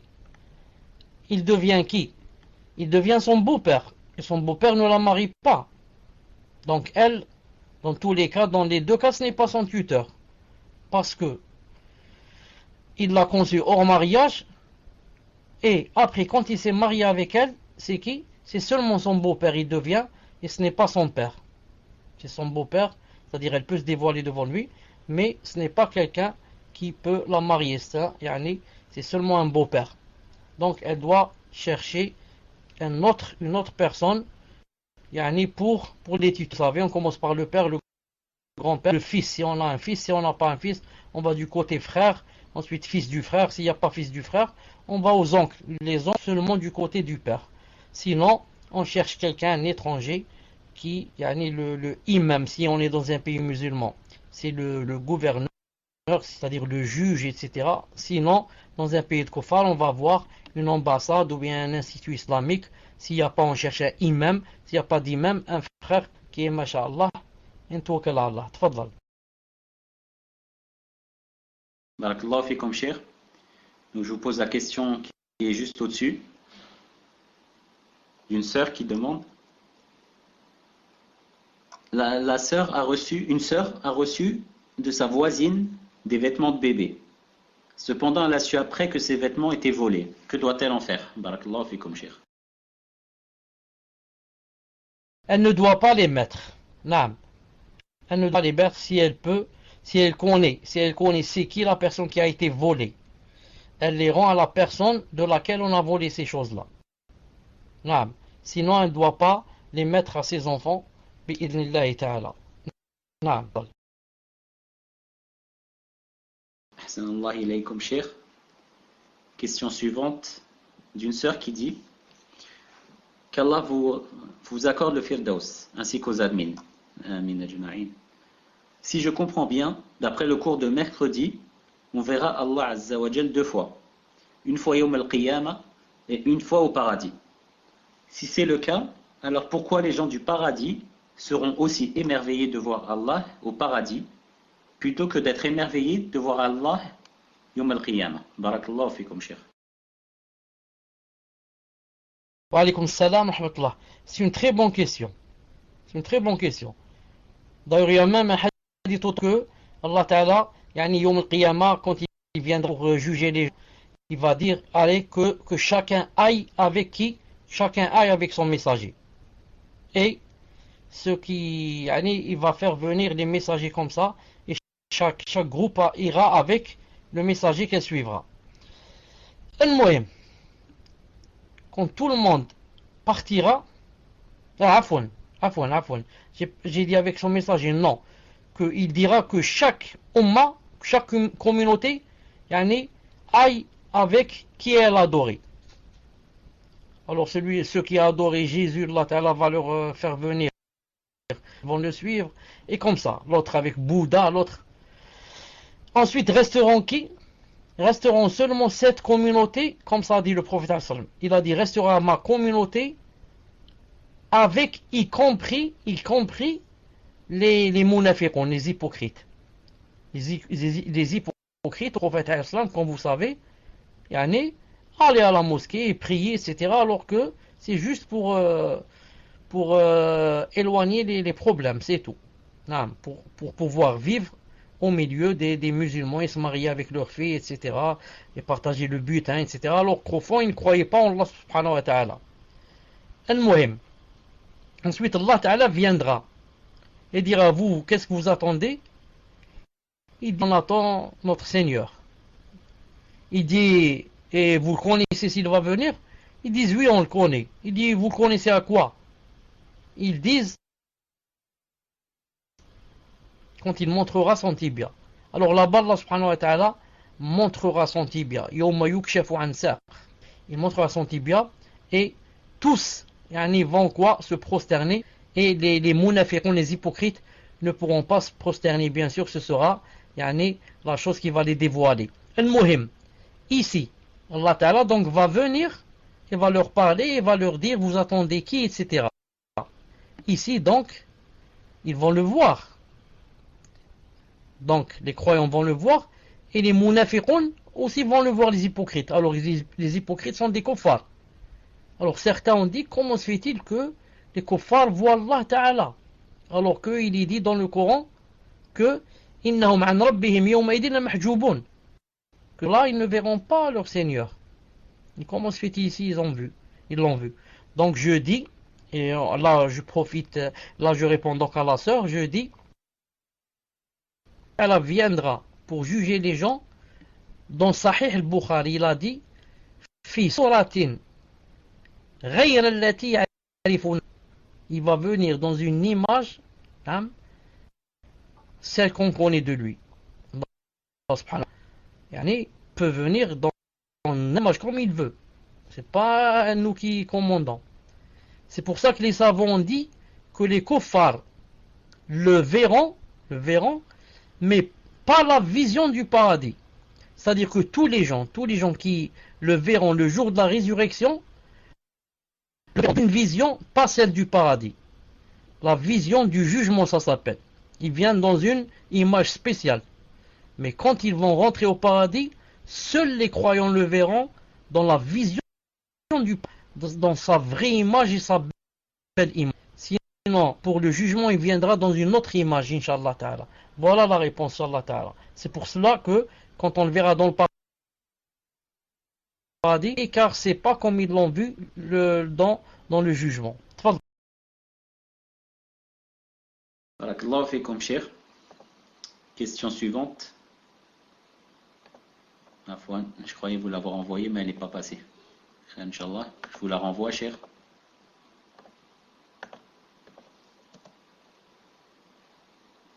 Donc c'est la question d'une sœur qui dit: Sheikhuna, hafidhakum Allah, ma famille, mes parents sont décédés. Qu'Allah leur accorde le firdaus, wa iyyakum wa ajma'in.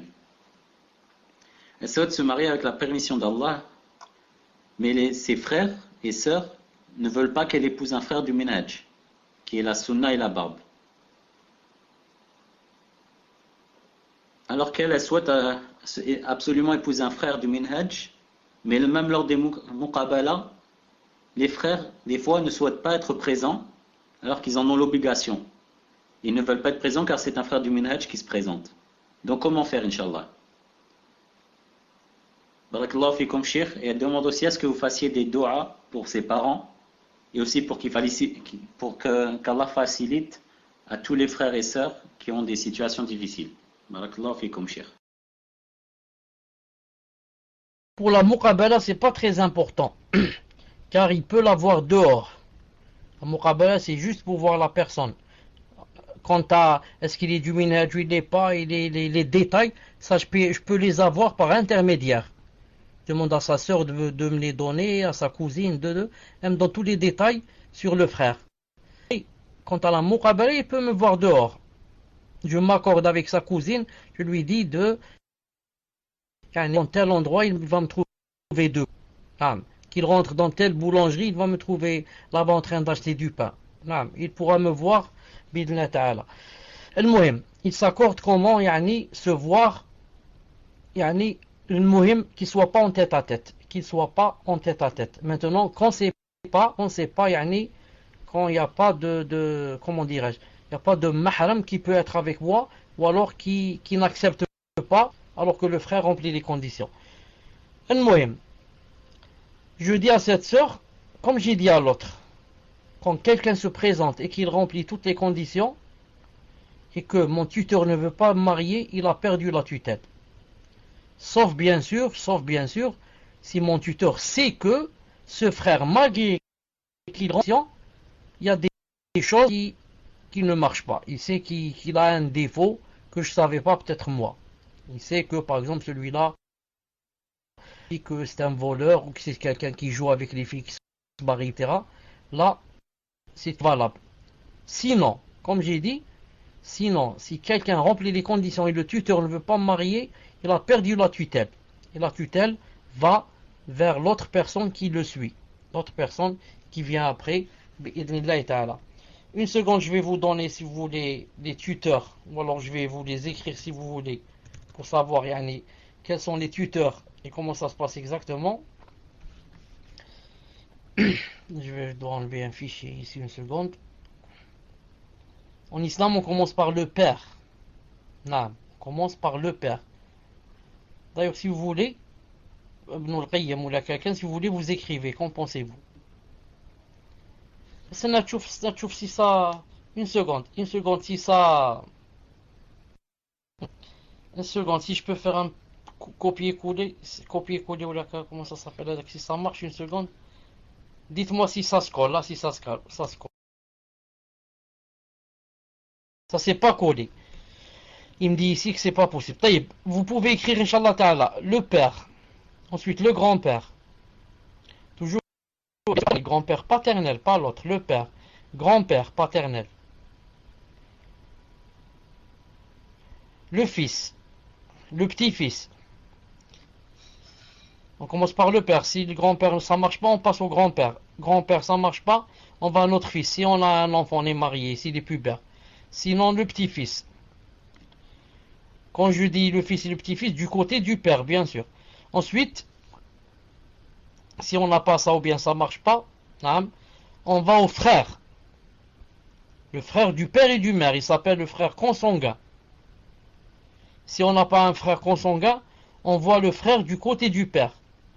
Frère du père, pas le frère du côté de la mère. S'il n'y a pas, on cherche le fils du frère. S'il y a le fils du frère. S'il n'y a pas, on cherche le fils du frère du côté du père. S'il n'y a pas, on cherche l'oncle paternel. Sinon, le fils de l'oncle paternel. Voilà, Inch'Allah Ta'ala, comment on doit faire en ce qui concerne les tuteurs. Tfaddal. Barakallahu fikum, cheikh. Question suivante d'une sœur qui dit Hayakumullah, je voulais vous demander si je souhaite être avec tous les prophètes au paradis. Je le serai même si je suis une femme. Et par rapport au hadith, des 5 choses à faire dans une journée pour être inscrit au paradis. Comment on fait pour les réunir, sachant qu'il y a à franchir un esclave? Du coup, on ne peut être inscrit. Jazakumullahu khaira wa hayakum wa sa'adakum. Et qu'Allah nous donne à tous le paradis et nous préserve de l'enfer, ne serait-ce qu'une seconde. Amin. Wa alaykum salam wa rahmatullahi wa barakatuh. C'était quoi la question avant? Naam. Je voulais demander si je souhaite être avec tous les prophètes au paradis, je le serai, même si je suis une femme. En islam, il n'y a pas de femme et homme en ce qui concerne se rapprocher d'Allah subhanahu wa ta'ala et avoir les hauts statuts. Les hauts statuts, d'être avec les messagers, etc. En islam, il n'y a pas ça. Pourvu qu'on fasse le nécessaire et soit sincère et que Allah subhanahu wa ta'ala la fasse arriver.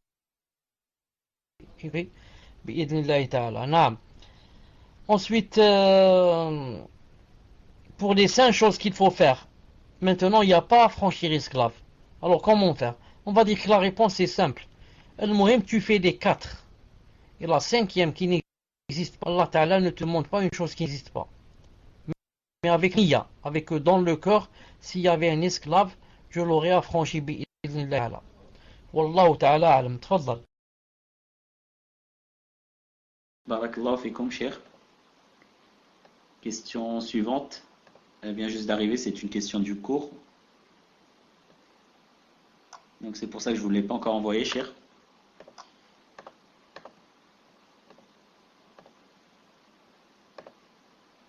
Je vous l'envoie directement.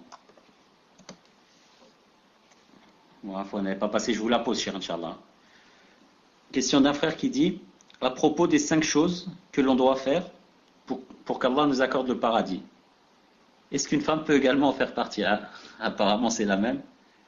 Est-ce que l'on doit faire cela une seule fois ou plusieurs fois? Et enfin, que veut dire le terme affranchir un esclave? Jazakumullahu khayra, cheikh, pour tout le temps que vous nous consacrez, ainsi qu'aux admins. Amin, barakallahu fika. Wa alaykum salam. Celui qui a fait ça une fois, alhamdoulilah, il a le mérite du hadith. Il est rentré dans le hadith. Il l'a fait au moins une fois dans sa vie. Affranchir un esclave, c'est l'acheter. Je vais chez son maître et je lui dis voilà combien vous me le vendez. Il me dit par exemple 1000 euros. Je lui donne 1000 euros et je dis à l'esclave tu es devenu libre. Ou bien sûr, son maître l'a franchi. Son maître lui dit ça y est, pour Allah subhanahu wa ta'ala, j'étais libre. Il devient libre. Ou bien, par exemple, son maître le frappe. Si son maître le frappe, il devient affranchi de lui-même, comme vous savez. Tfaddal. Cheikh, la sœur, sur la question juste avant, n'a pas très bien compris la réponse à la question si je souhaite être au paradis avec tous les prophètes. Est-ce que je serai même si je suis une femme? car ça a coupé un petit peu et en même temps elle n'a pas très bien compris. Barakallahu fikum, cher. Naam, être avec les prophètes, Yom al-Qiyamah, avec tous les prophètes, il faut dire que ce n'est pas une chose facile. Naam. Un seul. C'est déjà, il faut vraiment être. C'est pas n'importe qui, comme vous savez. Maintenant, la personne demande à ce qu'elle soit avec tous les prophètes. Demande seulement, Inch'Allah Ta'ala, que Allah subhanahu wa ta'ala te fasse rentrer au paradis. C'est déjà, si quelqu'un rentre au paradis, c'est déjà quelque chose. Car vous savez que ce n'est pas nos actions qui vont nous faire rentrer au paradis. Bien sûr, nos actions, c'est un moyen, c'est tout. C'est une cause. Mais ce qui nous fait rentrer au paradis, c'est la rahma d'Allah subhanahu wa ta'ala. Et fadlallah subhanahu wa la grâce d'Allah subhanahu wa ta'ala. Ensuite, je dis, être avec tous les prophètes. Si elle veut dire par là que du matin au soir, elle est avec eux, l'âme, ça, même un prophète là-bas, il a des choses à faire, des choses personnelles par exemple. On ne peut pas être du matin au soir avec lui. Mais on peut être très proche d'eux. Très proche d'eux. Et même pour une femme, ce n'est pas interdit. Maintenant là-bas, elle doit mettre un foulard devant ses messagers, on lui demandera de mettre le foulard. Mais Allah subhanahu wa ta'ala peut lui donner ce mérite, si quoi? Si elle a rempli les conditions. Car pour avoir ce mérite, il faudrait bien sûr être dans un statut très haut. Si Allah ta'ala l'a aidé, elle a atteint ce statut, Allah ta'ala va lui donner ce mérite yawm al-qiyamah bi'idnillahi ta'ala. Tfadlal. Barakallahu fikum, cher. Alhamdulillah, la sœur dit que c'est clair cette fois-ci. Question suivante, cher. Question d'une sœur qui dit Barakallahu fikum, cher, pour les cours bénéfiques que vous faites pour nous, qu'Allah vous en récompense. Ma question est, je vais bientôt accoucher bi'idnillah, et je voulais savoir, est-ce que nous pouvons faire du don du sang, du cordon ombilical prélevé au moment de l'accouchement? Barakallahu fik pour vos réponses, cher. Qu'Allah vous préserve et vous compte parmi les gens du paradis. Et donc pour le cordon ombilical, c'est le habl as-souri, d'après Ibn al-Qayyim. Barakallahu fik. Et donc, cher, je vous explique, c'est parce que apparemment, avec les avancées de la science occidentale, avec le sang qui est prélevé au moment de l'accouchement, il y a certaines maladies qui peuvent être guéries, voire même plus tard pour l'enfant né, ils peuvent utiliser ce sang-là et le guérir bi'idnillah. Wallahu a'lam. Offrir le sang en général. Surtout et plutôt à condition qu'on ne prenne pas d'argent. Car le prophète sallallahu alayhi wa sallam a interdit qu'on vende le sang. A interdit de vendre le sang. Comme il a interdit de vendre le meïta. Le meïta, il y a des choses mortes. Une poule qu'on n'a pas égorgée, on ne peut pas la vendre si elle est morte. Donc si le sang qu'on donne, on donne fils abillah, et qu'il aide les gens, on peut le donner. Car c'est ce qui se renouvelle. Ce n'est pas comme donner un œil, donner un rein, ou bien donner je ne sais pas qu'est-ce qu'on peut dire aussi, une oreille. Non. Car c'est une chose qui ne se renouvelle pas. Non, tfadal. Barakallahu fikum, cher. Question d'une sœur qui demande: je déménage chez ma mère à 500 km. Et dans le camion conduit par mon mari pour transporter les meubles, il n'y a pas de place pour moi et mes enfants. Je compte donc prendre le train avec les enfants. Mon mari ira en camion car nous n'avons pas les moyens financiers de dépenser pour qu'on prenne le train à 4, puisque mon époux reparte chercher le camion pour faire l'aller-retour. Ai-je le droit de prendre le train avec mes enfants sans mahram? Barakallahu fikum. Et je pense que pour cette question, il faudrait avoir l'âge des enfants, n'est-ce pas, cher? Il faut voir, Inch'Allah Ta'ala, s'ils sont dans la darura, s'ils sont dans le besoin, qu'elle prenne. Il dit que sécuriser.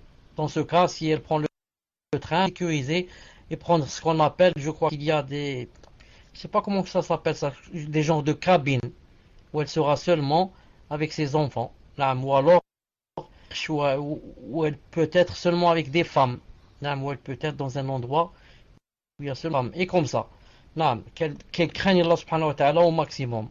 Wallahu ta'ala alam. Barakallahu fikum, Cheikh. On enchaîne avec la question suivante pour ne pas perdre de temps, d'une sœur. Cheikh, pouvez-vous me dire le sens de ce verset? Min fadlikum.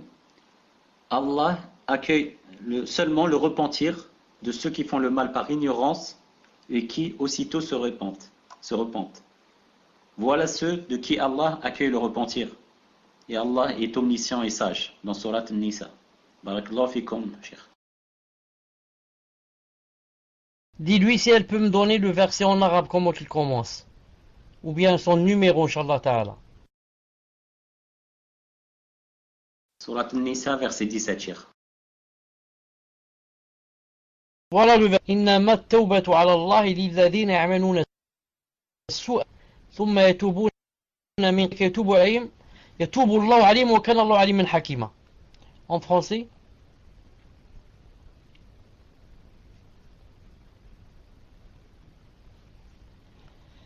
Allah accueille seulement le repentir de ceux qui font le mal par ignorance et qui aussitôt se repentent. Voilà ceux de qui Allah. Tayyib al-Uthaymin rahimahullah a dit dans ce verset que ici, إنما التوبة على الله للذين يعملون السوء بجهالة. Il a dit ici, lorsqu'Allah Ta'ala dit par ignorance, il a dit l'ignorance se divise en deux. Ignorer que quelque chose est haram, naam, et savoir que c'est haram et la faire quand même, naam, et la faire quand même, yani, en ayant dans la tête que insouciance, etc. Il a dit car si Allah Ta'ala voulait dire ici par ignorance, j'ignorais que c'était interdit, il a dit dans ce cas, naam, Allah subhanahu wa ta'ala même pas à me repentir. Pourquoi? J'ai fait une faute.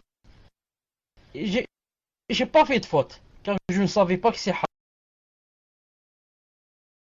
Salam alaikum wa rahmatullah, est-ce que vous m'entendez? Alhamdulillah. Donc, voilà l'ayah. Une seconde, je me connecte.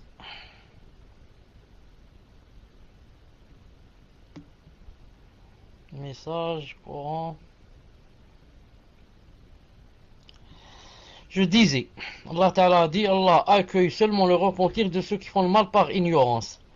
Je disais que, apparemment, ce verset contenait un problème. C'est quoi le problème? Quelqu'un va dire, Allah Ta'ala a dit que il n'acceptait le repentir que celui qui fait le mal par ignorance. Non. Et nous, qu'est-ce qu'on va dire? On va dire que c'est une condition. On va dire c'est le contraire. C'est une condition.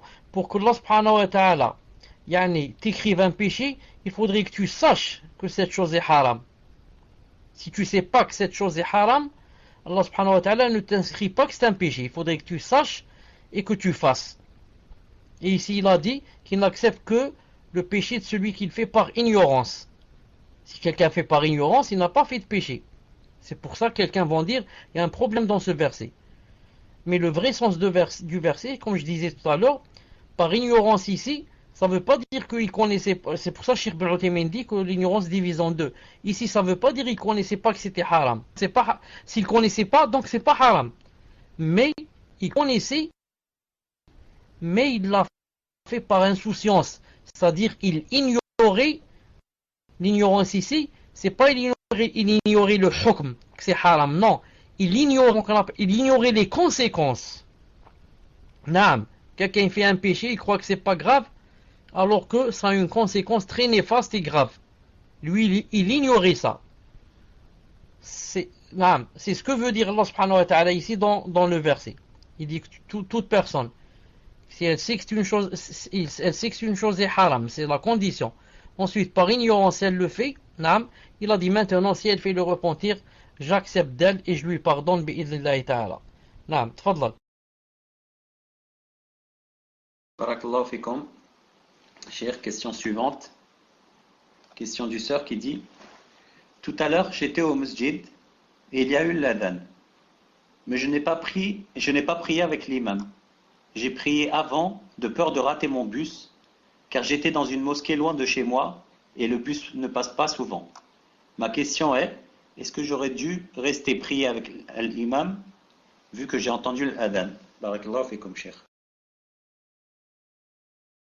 Non, c'est ça la base. La base que quand quelqu'un entend l'adhan, il est allé à la mosquée, il ne doit pas sortir jusqu'à prier en groupe avec eux. Mais, sauf s'il a quoi? Sauf si par exemple il va aller prier dans une autre mosquée, il est sorti de cette mosquée pour aller prier dans une autre qui est plus proche de l'endroit où il veut aller, ou bien par exemple, il a quoi? Il a une autre, comment on dit ça? Une autre excuse. Il a une autre excuse. Un hadith authentique qui dit que, sauf s'il y a excuse. Nam. On va voir ici, si la personne avait peur de rater son train ou quelque chose comme ça, ça devient une excuse.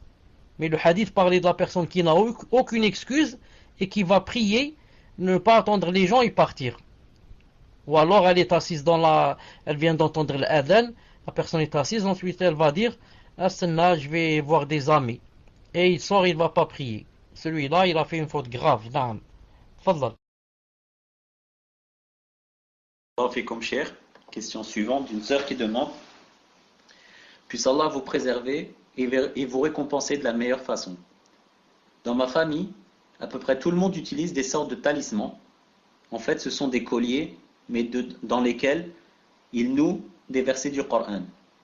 D'après eux, ils les protègent des maladies, et ils en sont même convaincus. Ma grand-mère pense que même si elle pense même que si elle ne l'a pas, elle va mourir.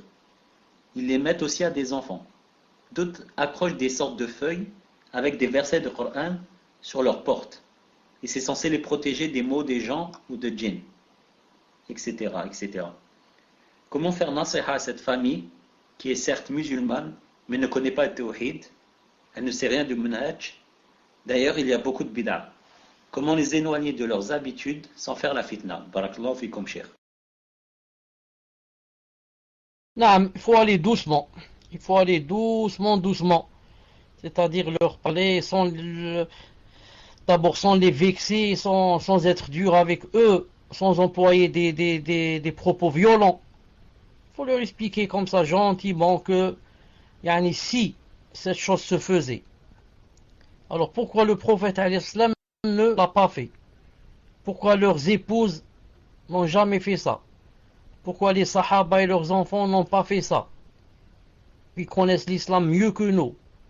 Ils étaient proches du prophète alayhi salam. Donc, et comme ça. Et à chaque fois que l'occasion se présente, on dit un mot.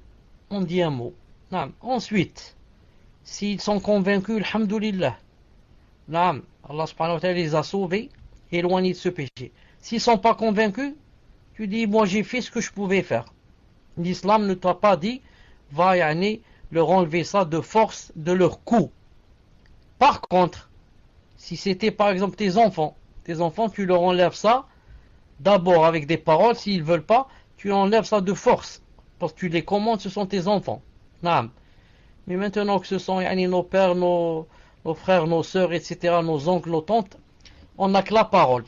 On essaie de les convaincre, à chaque fois on dit des choses comme ça, gentiment, essayer de trouver des dalils, des choses qui convainquent. Si ça marche, alhamdoulilah, si ça marche pas, qaddarallahu ma shafa'a. Naam. Voilà, inshallah ta'ala pour aujourd'hui. Subhanak Allahumma wa bihamdik, ashhadu an la ilaha illa ant, astaghfiruka wa atubu ilayk. Subhanak Allahumma, assalamu alaykum wa rahmatullahi wa barakatuh. Tfaddal. Afwan, je prends le micro, c'est pas pour une question, c'est juste pour expliquer aux personnes comment poser des questions, car apparemment il y a eu beaucoup de messages à ce sujet. Donc en temps normal, le samedi, pour poser une question d'ordre général, tafaddal cheikh. Donc pour ma part, je vous laisse, Inch'Allah, j'ai pas encore mangé. Salam alaykum wa rahmatullahi wa barakatuh. Mercredi, Inch'Allah. Barakallahu fikum wa jazakumullahu khayra, cheikh. Tafaddalu. Donc, pour expliquer, le samedi en règle générale, et après je viendrai sur les cas particuliers. Donc, pour le samedi, il faut être inscrit sur le site www.chalabi.org. gmail.com. Et le samedi, donc le samedi, il faut être inscrit sur ce site, et quand le cours est fini, un admin vous dit que la partie question est ouverte. Donc en temps normal, le reste de la semaine, vous ne la voyez pas. Mais à partir du moment où l'admin dit la rubrique question est ouverte, quand vous vous rendez sur le site, à ce moment-là, vous allez trouver une partie question qui s'affiche au milieu de la page. Vous ne pouvez pas la rater. Et c'est uniquement au moment où l'admin vous le dit, parce que c'est à ce moment-là qu'il l'ouvre. Donc le samedi, il faut être inscrit et poser votre question à ce moment-là. Ça, c'est pour les questions d'ordre général. Et pour le mercredi, il faut lever la main. Dès que vous rentrez, vous levez la main pour faire partie des premiers. Car, alhamdoulilah, on reçoit beaucoup de questions, mais malheureusement, on ne peut pas toutes les traiter. Donc il faut lever la main et on vient prendre les questions en privé à la fin du cours, Inch'Allah. Et Cheikh répond au maximum d'entre elles. Et aujourd'hui, c'était vraiment un cas particulier car l'admin n'a pas pu se connecter. Enfin, s'est connecté à Fouane, mais il a dû partir. Donc on n'a pas pu poser les questions sur le site et on les a prises sur le salon. Donc on s'excuse pour ceux qui s'étaient préparés à les poser sur le site et qui n'ont pas levé la main. Et on s'excuse vraiment et c'est indépendant de notre volonté. Donc voilà, j'espère que ça a été clair. Barakallahu fikoum pour votre attention. Voilà. Donc barakallahu fik Fawzi d'expliquer. Et je tiens à préciser aussi que demain, dimanche, et tous les dimanches, Cheikh Chalabi fait Sharh Riyad al-Salihin, mais en arabe, sur un site, sur Paltalk, dans le salon qui s'appelle Cricklewood. Ou Cricklewood, là, je ne sais plus, c'est le nom d'un quartier en Angleterre. Et c'est après le Maghreb, donc 20h30, heure algérienne à peu près. Et ceux qui veulent assister, c'est uniquement en langue arabe et c'est pour écouter. Vous ne pourrez pas poser de questions, je le dis à l'avance. Et donc on vous invite à y assister, bi'inillah. Et sinon, rendez-vous mercredi, Inch'Allah. Et donc pour poser les questions le mercredi, dès que vous rentrez, vous levez la main, Inch'Allah, et on viendra les prendre en question.